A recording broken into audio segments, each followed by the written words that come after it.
Buxoriyning sahihlarida keladi, payg'ambarimizning yollarida bir ayol zikr qilindi. Ya Rasululloh, bir ayol bor. Juda ham taqvodor. Kecha-yu kunduz ibodat qiladi, nafl namozlar o'qiydi, farz va nafl ro'zalar tutadi, xullas tuni bo'yi ibodatda. Zakot va ihsonlarni ham juda ko'p qiladi. Walakinnaha tu'si jaroha, lekin uning bir aybi bor. Odamlarga bilisani tili bilan ozor beradi deyishganda, Rasululloh fahiya fil nar dedilar. U ayol do'zaxiy dedi.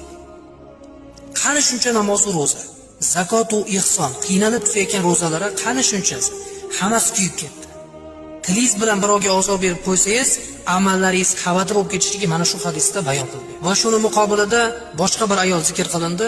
U ayol ham namozini o'qiydi, faqat farz ro'zalarini tutadi. Nafl ro'za tutmaydi, farz ro'za tutadi.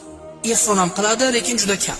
Haligi ayolchalik ko'p ihson qilmaydi, chunki sharoiti yo'q deganlarida Rasululloh fahiya fil jannat dedilar. U ayol jannatiy dedilar. Nimaga unaqa?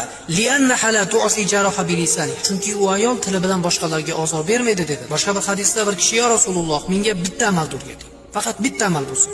Ko'p bo'lmasin. Shu amal bilan jannatga kiray" deganda Rasululloh tilingni tiy, jannatga kirasan degan. Mana biz uchun oddiy bir amal, lekin aslida esa u katta bir ajr yoki katta bir gunoh.